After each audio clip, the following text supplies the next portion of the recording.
This is my first ever Mac computer after being a Windows user my entire life, and I chose the MacBook Pro 14-inch over the 16-inch for a few but solid reasons. Let me start with the obvious one, which is the size. Yes, this one is not that light, but it's small. You can hold it with your two hands or one hand. You can put it on your lap, which is what a laptop should do. You can lay on the couch and put it on your lap and start working with it, and it's gonna be just fine. It's not too big or too heavy to the point where it's gonna be uncomfortable after working with it for a while. And that's exactly what I wanted. I just want a machine that I can edit on everywhere and anywhere. I don't wanna be forced to edit on a desk or on a chair and have it on the table. And with the 14-inch MacBook Pro, I've been doing all of that. On the other hand, the 16-inch is a bit bigger and a bit heavier, which will be uncomfortable after using it for a long period of time. It's the same thing with me for the iPhone, for example. I chose the Pro and not the Pro Max because the Pro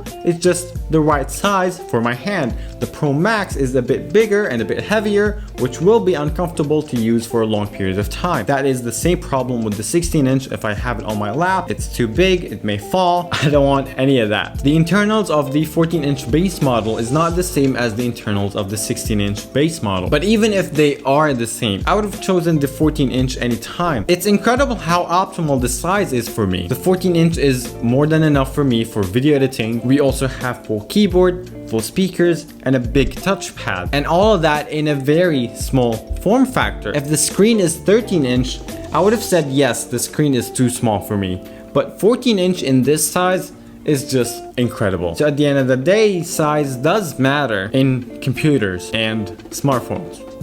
I know you're gonna say the 16-inch is bigger and better in a lot of ways, but hear me out, we're not done yet. Now for most people, it's not about the size, it's more about the price itself. This one is the base model 14-inch MacBook Pro. It starts at $2,000, and that's in USD. If you want to take it to here in Dubai, that's even more than $2,000. And the higher you go, the bigger the difference is between here and USD. So upgrading to the 16-inch is not even a choice for some people. But as I said earlier, even if the internals of the 14-inch and the 16-inch are the exact same thing, I would have also gone with the 14-inch. Because if I want a bigger screen, I can get an external monitor and just put it over here, for example, and work on both at the same time. And if I want the portability of the laptop, I can just unplug it and take it wherever I want to go. It's all about the size. I really need a portable laptop. You might say, well, the 16-inch has a better battery if you want to take it outside. This one hasn't been plugged like for 3 days. Let me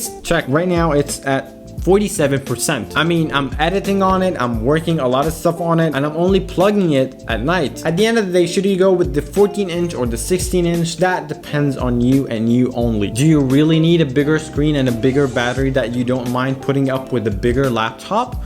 Then go with the 16-inch. If your budget is limited and you only can get the 14-inch, this one is a beast. And if you're thinking about upgrading some of the internals of the MacBook Pro, which I didn't do any of that, this is the base model, I would recommend you upgrading the storage because this one has 512 gigabytes, which is not that much for a pro laptop. This is the only thing that I would suggest if you want to upgrade and pay a little bit extra. But other than that, this one has been flawless. Video editing with color grading and multiple videos on top of each other and graphics and transitions. It's been great. So if you're thinking about getting the 14-inch base model, don't hesitate. It's going to be more than enough for most of you. I'm going to be doing a lot of episodes about it very soon. So if you're interested in that, consider subscribing. Thank you for watching, and don't forget that life is all about love and dance. See you.